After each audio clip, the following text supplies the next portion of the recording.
Welcome to the Optimist Circuit podcast, where we are building the circuit connecting AI, tech, nature, and people to spark optimism and power real-world solutions for society. I'm Francesca. And I'm Ellen. Our guest today is the award-winning author of the book, What We Can Do, A Climate Optimist's Guide to Sustainable Living. He's a TEDx speaker on making sustainability fun again and an all-around optimist about creating a more sustainable future. So much of his message is about why we need to inspire people rather than shame them into caring about the planet, which is exactly why we had to have him on the show.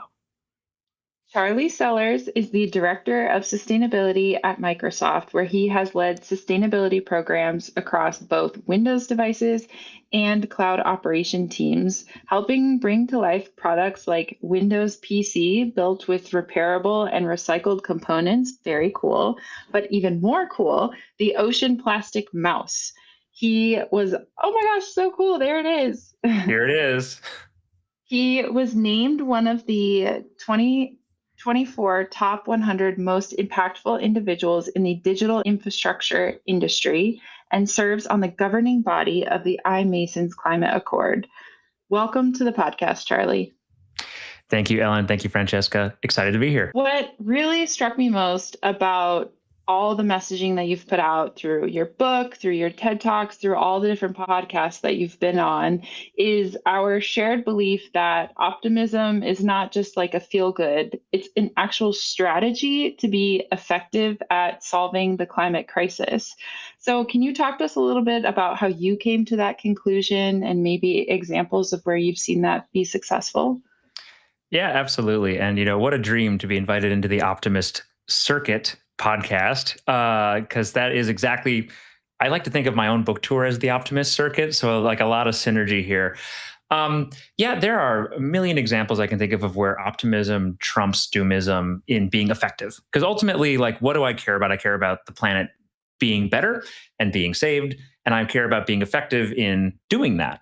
And one of the things that, just to start off, I'll think about in my professional career that I've noticed is it's the people within the companies that are doing a lot of the polluting who are able to inspire other people to come along on the journey that are a lot more impactful than the people inside the companies who try to shame other people into acting. Because when you don't have authority or agency over somebody else, you really have to think about what is the motivation that will get them to act when they have a lot of other competing priorities. And so, oh my God, people love it when you come and say, hey, let's work on this really fun sustainability problem together, rather than like, hey, if you don't fix this keyboard right now, I will hate you forever and until the day you die. So a little bit of a balance. I've seen both attempts and both directions taken, and one works a little bit better than the others. I love that. That resonates deeply with my experience of working across teams and trying to leverage that sometimes tap downward, but sometimes parallel and sometimes upward influence that one can and needs to have in order to make the work effective. In your book, What We Can Do, you talk about spheres of influence and you talk about them in sort of three areas: the personal choices one makes, the professional choices one makes, and the political action one can take. There are a lot of arenas in which spheres of influence are now colliding with world events and current events. And in the US, at least, data centers are making their way into communities. And one of the discussions and the, I don't want to say battlefields, but one of the areas of activation that is really receiving a lot of energy right now is how people can influence the technology development taking place in their own backyards and how they can shape the way that technology, AI in this case, is being stood up and how to make that process more sustainable. What thoughts do you have on that in sort of this new horizon? Yeah, so for the listeners who might not know what it means to do sustainability for cloud operations, effectively it means that all these data centers going up all over the world, I'm the poor schmuck that has to figure out how to make them as sustainable as possible, which is very fun. It's not just me. We have a team. There's many of us working on it. But that is ultimately a challenge that if you want to have a piece of the pie of solving that challenge, there are ways, if you think about, Francesca, what you said, thinking of your spheres of influence as to how you can tackle the problem. I want to also say that there isn't like a certain primacy for one approach being better than the others. I think some people fall into that trap. But let me explain what I mean. So in the book, I talk about making sure that we reframe our understanding of our impact as to what we can do in our personal lives, the decisions we make as individuals, what we can do in our professional lives, the things that we might do at work, and in our political lives, the things we might do in how we vote, how we civically engage. And Francesca, since you mentioned the question of data centers, it's like, well, what can you do about that? And the personal side, so much of the demand for data centers is based on our individual choices.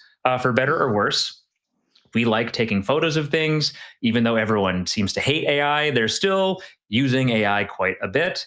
But there are decisions that we can make in our personal lives to reduce the impact of using those services. Like, here's a very interesting and a fun one. We just published actually how much energy and water every time you use an AI chatbot, how much it takes, literally this week. And one of the things people not realize is, like, actually when you decide to use AI or upload a picture, makes a pretty significant difference. So like, if I want to use AI in the heat of summer, it's the middle of August, it's cooking outside, the data center is going to be really hot as well. And so there's probably going to need to be a lot more energy for cooling it, or maybe even using water for cooling it. But if you do that same thing in the winter, you might not need to use water at all. It's super cool. Similarly, when I was leading sustainability for our Windows and devices team, we came up with this feature called carbon awareness. It's really cool. So the idea is like, hey, even on a daily basis, the amount of energy, clean energy on the grid is going to fluctuate. You know, during the middle of the day, when the sun is shining, you'll have more solar. When it's windy, you'll have more wind. What if we could shift when people update their video games or update their operating system to when there's more clean energy available? So you get that choice as an individual to align your activity to using more clean energy. Super cool stuff. And when you expand that over the 1.4 billion Windows devices that are out there, which is, it's a crazy freaking amount of computers in the world, to be honest. But that starts to materialize. But you as an individual have to take those actions, and we want to make sure that people are enabled on that. The next one, and pause me, by the way, if I wax poetic, because I will be guilty of that, is what we can do in our professional lives. So, you know, how we use our products, the decisions we make as purchasers, consumers is one thing, but there needs to be something that they can react to and that has to come from the companies. And so any person within a company has the potential to make their job a sustainability job, which is really exciting. So like, I am one person in a company of 250,000. I cannot do everything. I don't try to do everything. But what I love doing is finding somebody else who has a really cool idea and then saying, how can I enable and support that person? But those people are often not sustainability folks. Like, we have a great example. There's a random guy who works within our software business who said, hey, what if I take that same carbon awareness idea for not just when you use the cloud, but which cloud you use? Like, could I actually, like, if there's more wind blowing in Iowa today, could I shift my work to Iowa to take advantage of that clean energy? He's just a guy. He's a guy with a beautiful idea. And I found him and I was like, how can I help this man actually make this something that people could use and customers? So there's so much opportunity in that sphere of influence of the professional sector, and it does scale really quickly. I mentioned that before, the 1.4 billion Windows PCs out there. I mean, like, just for me myself, like, I love being able to go to work every day and say, like, hey, a decision I can make today will offset my entire lifetime's worth of emissions, just like that. And that's a lot more than like not using a plastic straw for the rest of my life. I mean, I'm still going to try to do that too, you know.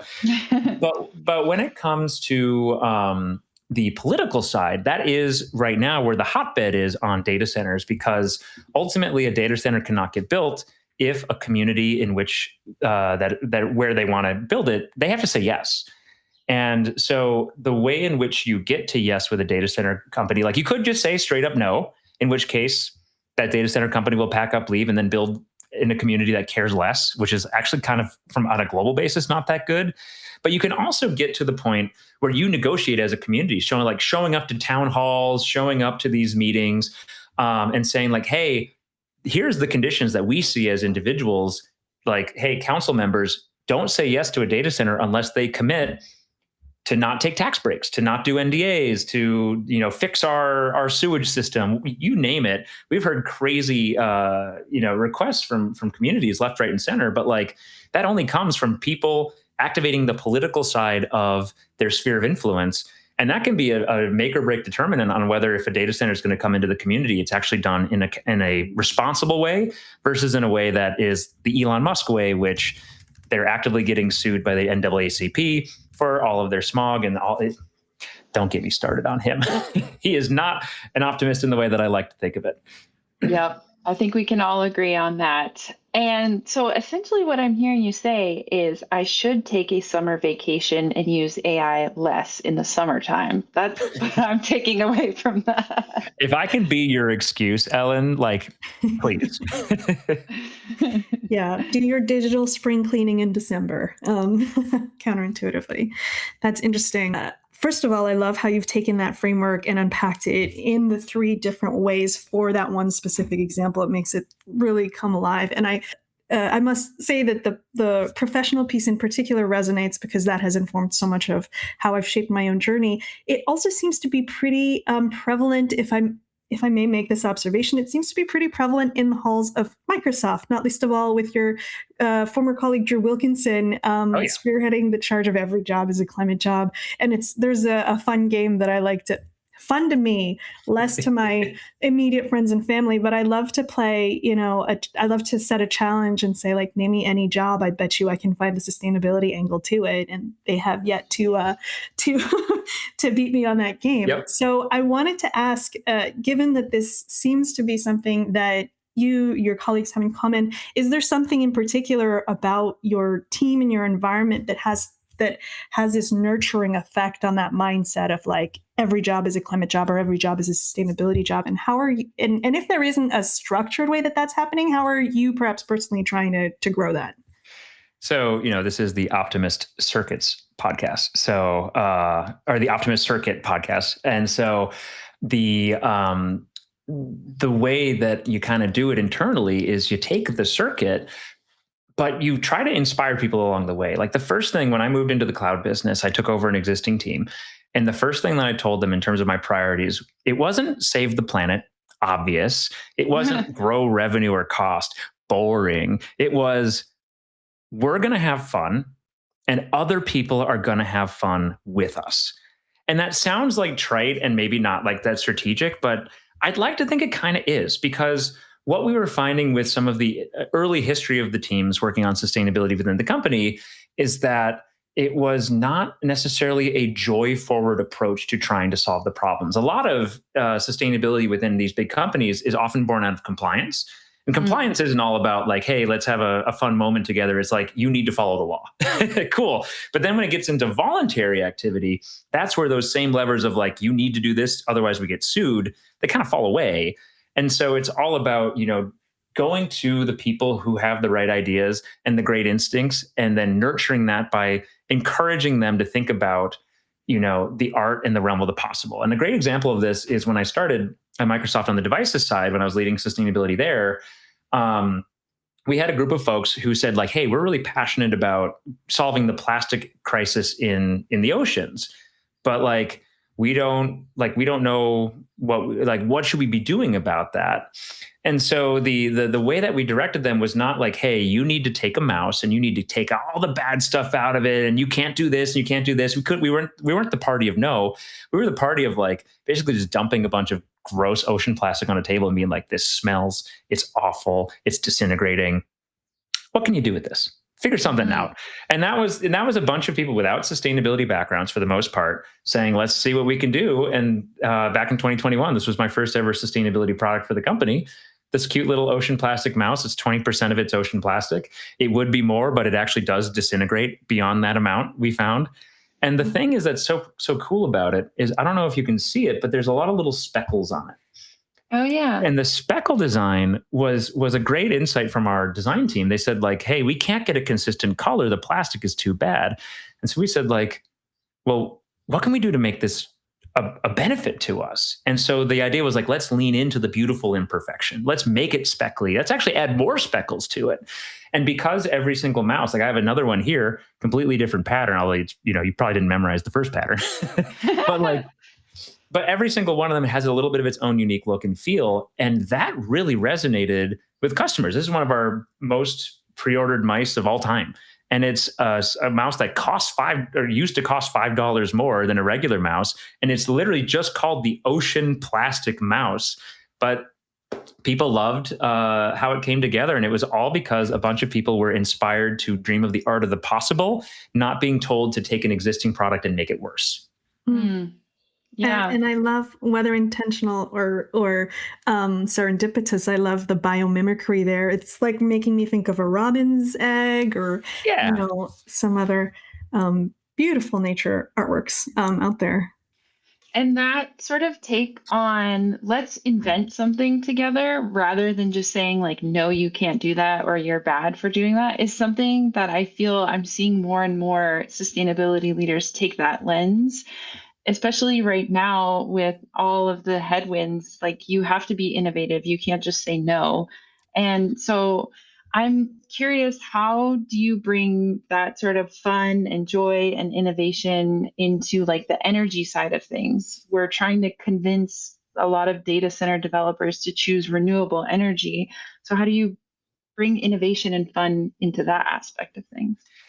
Yeah, no, it's a really good question. And sometimes you pair the fun with the passion. Like, I don't think it's like going just joy forward, no matter the context, can be a little tone deaf sometimes. And I'll give a great example of this is I'll actually go point back to the Elon Musk situation, which is he's powering his data centers in Memphis, Tennessee with a bunch of unregistered, basically natural gas and diesel turbines, which were not permitted and are actively creating all this smog that's going into the communities, unfortunately, mostly communities of color, that is going to be a very big issue for their health if it's not mitigated. And thankfully, they're being sued to stop it, although the federal government just said, no, don't worry about it. I'm not going to get into those details. Listeners can look it up if they want. But what I will say in those cases, tying it to something that they're passionate about beyond just saving the planet is also, I think, a really valuable lens to take on the energy side. And so, like, it's kind of beautiful in some regards that it's like, hey, you want an energy source for this data center that isn't going to create a bunch of smog. Hey, you want an energy source that's not going to use a bunch of water to generate the energy. Like, hey, you want an energy source that's relatively quiet. Guess which ones tend to come to the top? Solar and wind. And then, you can even do like cool geothermal stuff too. But that's when you start getting into these really interesting other lenses of kind of following the passion for people wanting to take care of themselves. But then if you want to go on top of it, then you start getting into, I think, the way in which energy can become fun.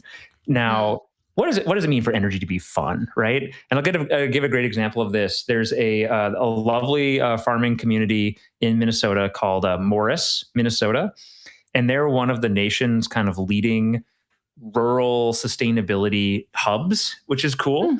And one of the things that they like to do is something called agrivoltaics. It's so fun. It's so cool. So for the listeners who don't know what agrivoltaics is, it's the idea of like, hey, instead of just taking up a bunch of farmland with solar panels, what if we integrate the solar panels into the farm experience? And what does that mean? Well, it means like literally something as simple as just making the solar panels on poles so that when cows are hot during the middle of the day, they can go get shade underneath the solar panels. It sounds so simple, but it actually makes a happier cow and, a better milk, like you name it. And it's still getting the benefit of the clean energy. And I think what's really fun is not on the data center side, but on the side of my humble little book here is the energy that we use to make this book is pollinator friendly, sheep grazed solar farms. And so what's so fun is like, someone will be like, hey, what does that mean? I can hand them a jar of honey being like, this was produced as a byproduct of the energy to make the book. It's very fun to be able to have like, here's some like honey nuts that are just from bees that were around the solar panels. That is incredible. And I did read the article that was just published about that entire process, that you worked with your publisher to make the book made more sustainably. So much so, correct me if I'm wrong, that they bought enough solar certificates to pay, like, cover the emissions of all of their books for the whole year, not just your book. And I was like, oh, wow, that's like going way above and beyond. So could you explain a little bit more about like buying that solar certificate, what that process is like? Like, did that cost them more money? How did they cover that sort of thing? Yeah, no, it did cost them more money. But I think what's really fun about that is this goes back to that same question of like leading with inspiration and joy. Is, I have the great privilege of having a publisher. It's really hard for people to find publishers if they're authors. And I happen to find one that I really like local to me in Minnesota. And one of the things I was looking at when I was looking across the various publishers is like, who's willing to not just make my book happen and my book about sustainability, but who's like willing to make my book sustainable? And there are not really any publishers out there for whom that is a primary focus. I think partially because there have not been enough authors who have just said, hey, this is a priority for me. Can we figure this out together? And to my publisher Wise Inc.'s credit, they said, we don't know what this means. We have no sustainability people on our staff, but it sounds neat. Let's see what we can figure out. And there were all these really cool things we did beyond just the energy, even like font selection. I learned this after we wrote the book, is that one of the fonts that we picked uses 30% less ink than like Arial, which is cool. So it's like even font selection could be in this, in addition to like not using plastic or spot gloss, thinking about the margins, thinking about the distribution model. They realized for them that it was in their best interest as a publisher to attract authors, that they wanted to have this be now a part of their value proposition because nobody else was doing it. And frankly, I wouldn't, I might not have gone with them if I didn't sense a willingness to kind of take that sustainability focus. So now, yeah, they're doing it for my book, which is awesome. I'm glad I was able to agitate in a fun way for that to happen. But now they're doing it for every other author, and they can lead into that like, hey, we're a mission-based publisher, and here's the proof. It's not just the like who we choose to platform, it's how we're platforming them. And I'd like to think that they're going to get some really cool authors down the line as a result of what is relatively a pittance to get the clean energy for all of the manufacturing. Very cool. It's also a great case study, and something that you mentioned within the book itself is that for companies, sustainability, can be a cost savings. It can also be a revenue driver, an opportunity to differentiate. Conversely, though, I think if I remember correctly in the book, you make the case that cost savings is actually sort of a lower hanging fruit to start with, rather than the innovation or revenue piece. Can you tell us a bit about how that plays out, why you think that's a good place to start, and just sort of some of your favorite examples of where that has come to fruition? Yeah, totally. I'll give an awesome example from my time back in the devices part of Microsoft is, a game developer is not necessarily incentivized to reduce their energy costs. They're incentivized for a lot of other things, but like they want to have the best graphics, they want to have the best gameplay, all the really cool artwork. But when it comes to like, do they care about the amount of energy the game itself uses? The answer to that is typically, as long as it can still run on the Xbox, we don't care if there's no benefit to going below that. We said, what if we challenge that? What if we can actually save folks some money by thinking about strategically how we decarbonize games? And like, are either of you gamers, or do you play games at all? I have played Mario Kart. All right. So that's Nintendo. They did just put a posting for a job for a sustainability specialist. So maybe they'll get there. They're a little behind us. But I assume a lot of people listening to this will have at least heard of Fortnite, or maybe played it themselves. My brother plays that. Yeah. It's fun. It's crazy how many people have played it. And what's also crazy, Ellen, is like, you wouldn't think about this, but because there was not that earlier incentive to think about the cost of the energy, whenever you would like be in the lobby or another like non-gameplay moment where you don't really need to do anything, we were still running that game at like full blast. And so we have this thing called the Xbox Sustainability Toolkit. We apply it not just to Fortnite, but things like Call of Duty, Halo, you name it. And we said, like, what if we just like turn down the resolution and the rate when you've paused the game or you're just sitting around in the lobby. Because like we don't need to use the power then. It's not getting in the way or making someone's experience worse if we do that. We saved 14 wind turbines of power from those changes. 14. Wow. That is 14 wind turbines that do not need to get built. And so like you start to see more and more games realize like, hey, if this doesn't get in the way of the gameplay experience, which you shouldn't try to get in the way of the gameplay experience, this is an easy way to reduce the power draw for the consoles. It's an easy way to reduce the power draw of the cloud, and we save a couple bucks along the way. So like it's amazing how many places, and this is not just in video games, but in just how many places just waste is happening that no one has ever asked the question, why and can we stop it? I think a lot of those interesting conversations are also at least among the sustainability LinkedIn voices. A lot of folks are paying more attention to like, all right, how am I responsibly using my LLM? How am I responsibly framing, prompting, deploying this use? And it remains to be seen. I think there's some great studies to be done that quantify that. But I know, Ellen, you wanted to really bring in the energy question here. Was there something that you wanted to tee up about that? Well, yeah, I just know that, all of these AI data centers are requiring have a much higher energy demand than ever before.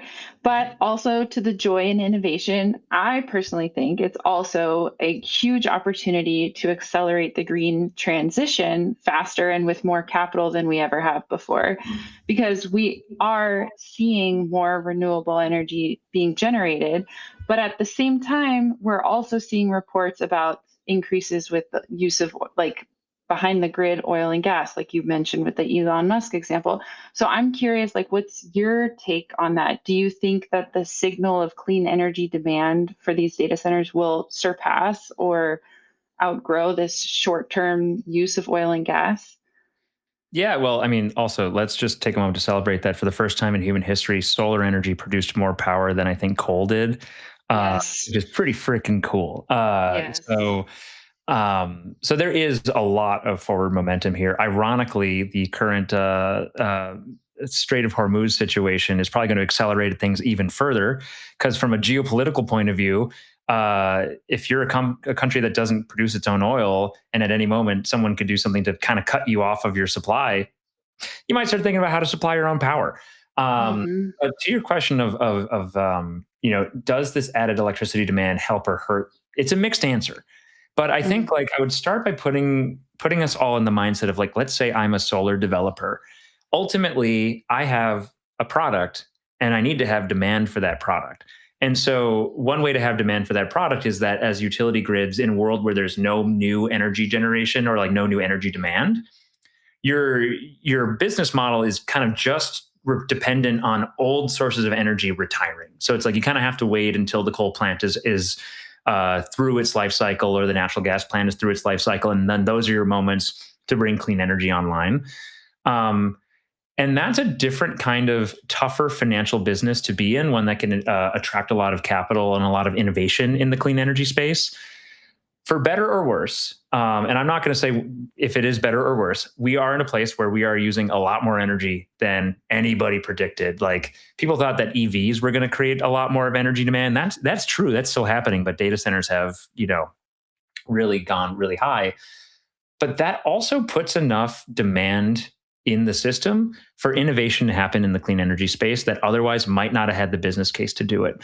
And solar, the price per kilowatt hour continues to drop, which is cool. Wind has gone down as well. But in the two places where you'd be surprised is like the nuclear industry is a bit of a renaissance that would not have happened without that added demand for energy, and the battery industry.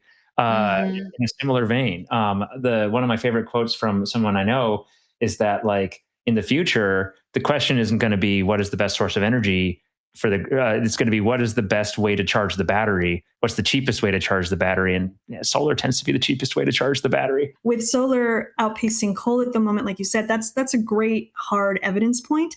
There was a lot of anticipation around EVs driving energy demand. In practice, it has been increasingly around data and compute. So it does feel like we are still in a very reactive place in terms of greening the economy, in terms of moving the needle on sustainable and renewable energy, among other sustainability issues such as circularity. How do you get to continue to move towards a more sustainable future, though, when you don't have the clear evidence yet? So in the face of uncertainty, what do you recommend teams who are trying to continue moving in a more sustainable direction in spite of all these unexpected factors?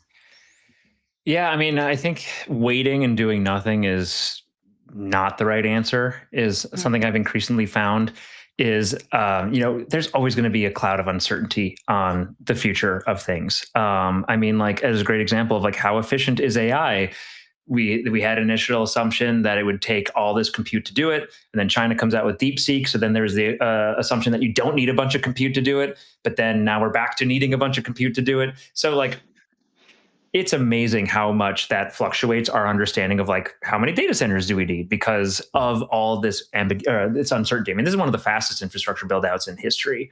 But that is not an excuse to not act. I think the right thing to do is to bring certainty into the uncertain. And if that means that you need to kind of make a judgment call in some places, awesome. But it also can be like reorienting yourself to where you know certainty needs to happen and getting that done so you can continue to just keep making progress. Like a great example of this is, I personally have been pushing my company for a long time, and we finally have started publishing it. How much energy and water does it take to use AI? Like little things like that. Whether that or not the uncertainty of the future pans out in any particular way, that doesn't obviate the need for us to at least do the table stakes of transparency of what it actually means to use this technology. And so the numbers may wiggle over time as the energy hopefully things get more energy efficient. But sitting around and waiting, being like, well, the numbers might change, let's never publish them. I don't think that's the right way to do it. And like every number is wrong, or like every model is wrong, but some are useful. I think that's the phrase.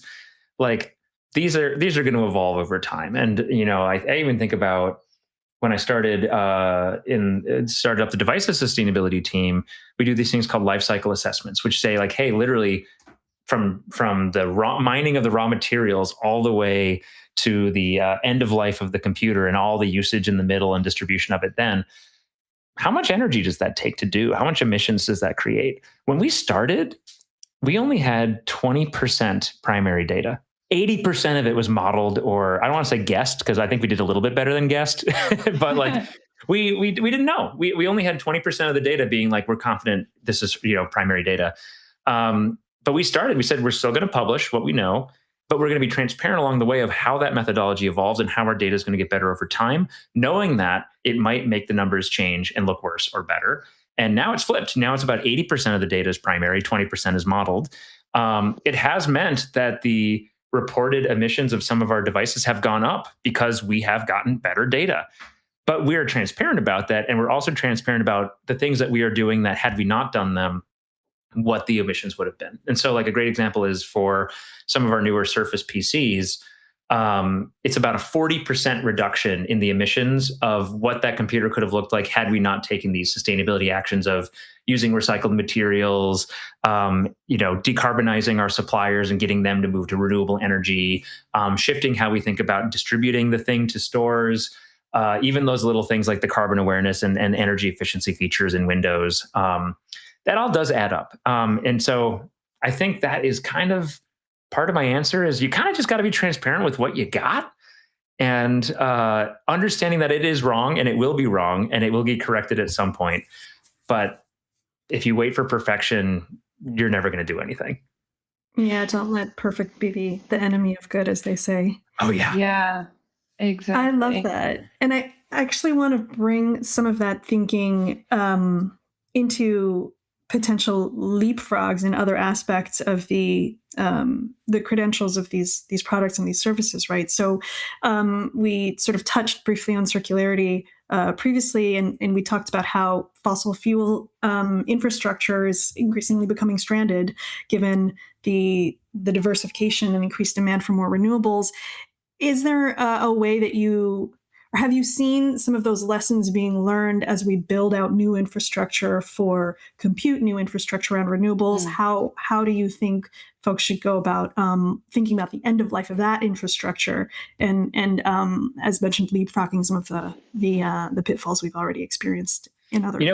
My company is invested in a company that focuses on how to recycle solar panels. So, there are these really interesting end of life considerations for these assets that eventually will happen. But that doesn't mean that we can't start thinking now about what those transitions might look like. And a great example of this is for all these natural gas turbines that are being built, objectively, those create emissions and methane, and that's probably not good. But you do eventually get to an environment where you can substitute in blue or green hydrogen in place of that natural gas. So you have some of the existing infrastructure. You don't necessarily need to throw it away, but you can figure out ways to substitute more sustainable feedstock into those things. I'll give two other very fun examples is diesel generators. Nobody likes diesel generators. They're loud, they're smelly, they smog people out. But that is an unfortunate reality for most data centers is you need some form of backup power in case things go out. So then the question is like, okay, well, long term, maybe we don't need them at all. Maybe we just start putting batteries in there and we call that a day. But in the near term, it's like, well, are there more sustainable diesel alternatives that exist? And like there kind of are. It's really cool. It's everyone's heard of biofuels. Biofuels is like grandma's old, sustainable fuel. That's like the ethanol stuff. It's the old school ones that are actually worse for the planet than not doing it at all, potentially. This new renewable diesel movement is saying like, what about all the waste feedstock, like, all this agricultural waste that's otherwise just going to landfill? Can we take that, repurpose that, and turn that into a fuel? Turns out you can. It's called HVO 100 in Europe. It's RD 99 or RD 100 here in America. So one of the really cool things that we have here in Minnesota is a giant sustainable aviation fuel production facility. And it's using a lot of that same kind of agricultural waste stock to fly planes. And it's expensive right now. It needs to scale up quite a bit. But that is, maybe a good transition away from thinking that like, oh, we can't use a plane at all. Like maybe in the future we only have electric planes, although that'll be pretty tough. But in the meantime, like these transition feedstocks for these existing infrastructure, like they do kind of exist in a lot of places. And where they don't, then we probably do need to think about how we responsibly take these things out of production.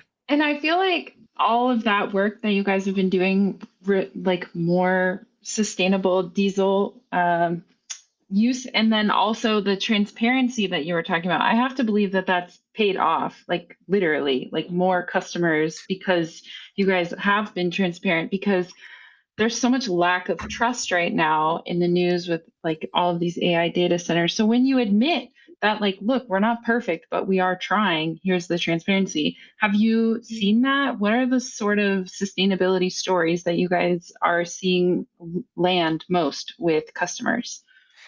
Yeah, and I think it's not just a data center question. It's like, I looked at a couple examples in my book, like Lego is a great example. Lego set a goal of, it's like, hey, we're going to use 100% recycled plastic in our Legos. And then they're like, hey, actually, as we got smarter about this, we learned that actually is worse for the planet because of the extra emissions to recycle the plastic. So we're going to figure out something else. Like, I'd like to think that kind of transparency is rewarded by consumers. But unfortunately, I think it is fair to say that one bad actor in an industry can negatively influence all the actors in the industry. And so like a great example of this that we hear all the time at Microsoft is people being like, that data center is going to use all of our water. And there are companies out there, data center companies that do use a lot of water for their data center to cool all the servers. We said that we were going to move away from water for cooling in our future designs 2 years ago. And so like a lot of times when we go into a community and say like, someone's like, hey, this data center, how much water is it going to use?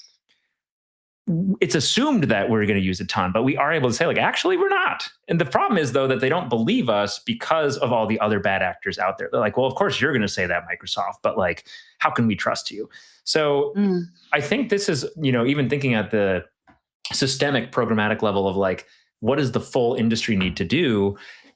It needs to regain the trust that's been lost because of the bad actors like the Elon Musks and the Kevin O'Learys of the world. And this is why I'm on the iMasons Climate Accord. I'm there. For those that don't know what that is, it's a consortium. I represent Microsoft. I'm alongside Google. I'm alongside Meta. I'm alongside Amazon. I'm alongside folks like Dell, Schneider Electric, Digital Realty, like a whole bunch of companies saying, like, we're going to put aside our differences here.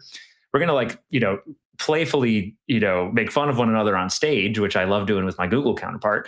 But we're like, hey, what can we do to come together to try to like solve this stuff holistically so that we can keep the industry accountable?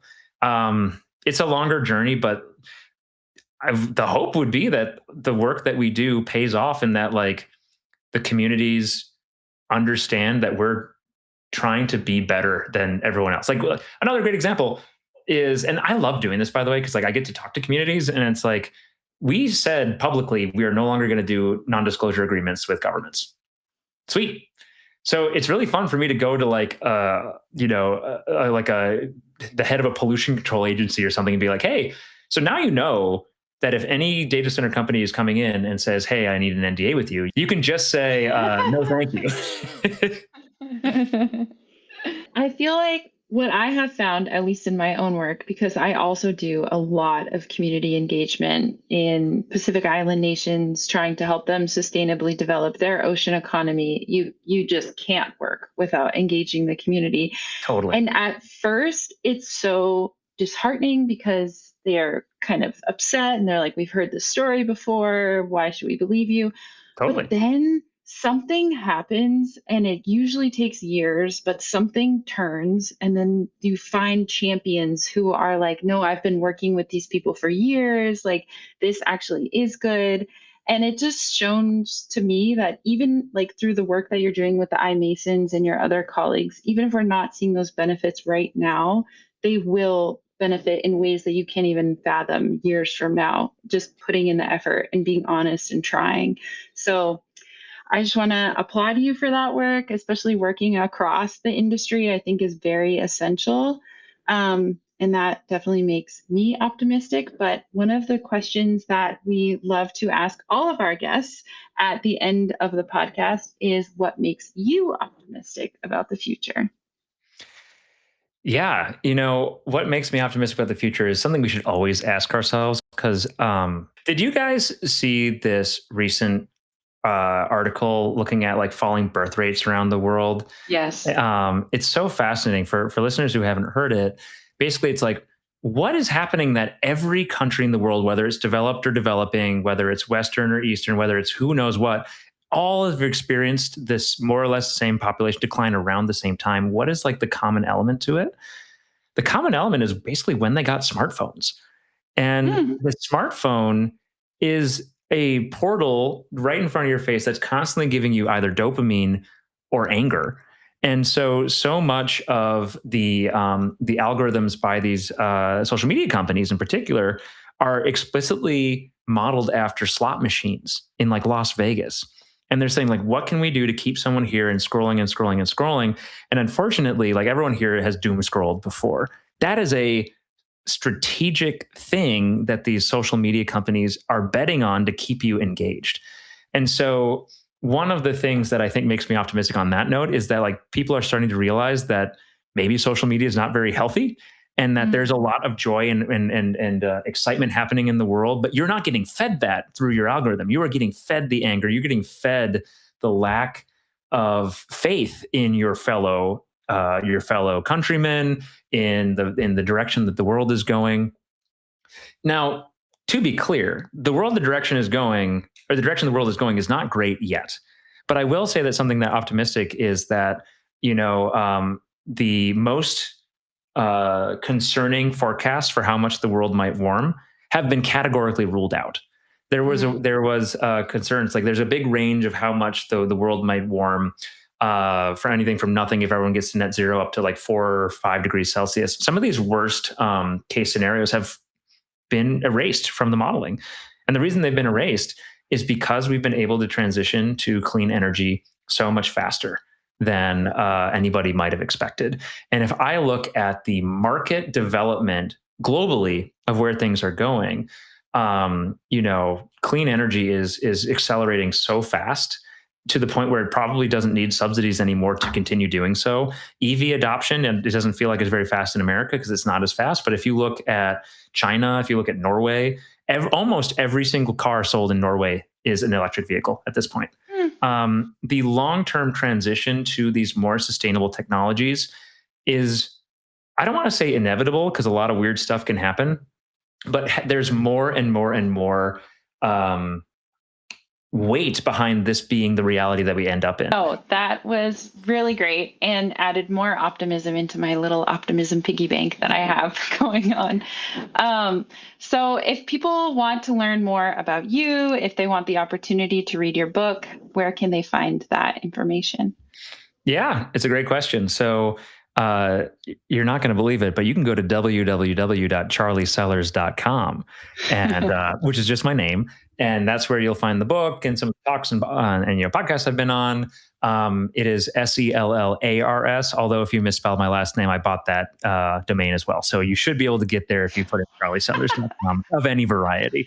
Otherwise, I'm the weird millennial who doesn't have social media and hasn't for a decade. So maybe that's why I'm optimistic, Ellen, because I got out of that whole doom scrolling thing a little easier. So you can find me on LinkedIn, but you won't find me on Instagram or Facebook or anything like that. Well, I'm so glad that we found you, Charlie. Thank you for joining us. Thank you for regrounding us in everything that has been achieved, despite having such a long trajectory, long history of doom and gloom narrative. So imagine what we can do going forward with the likes of you injecting more joy and fun into the sustainability conversation, into people's careers, into the policy realm. So thank you, Charlie. We really appreciate you. Yeah, it's been a blast. Thank you for what you both do, for bringing optimism in all facets to the world. Thank you. Thank you also to everyone listening.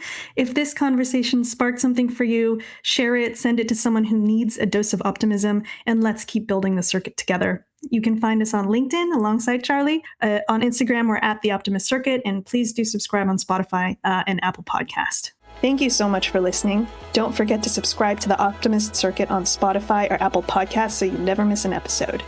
And let's keep the conversation going. Follow us on LinkedIn, YouTube, and Instagram at The Optimist Circuit for more insights and inspiration. Until next time, stay optimistic, stay curious, and stay inspired.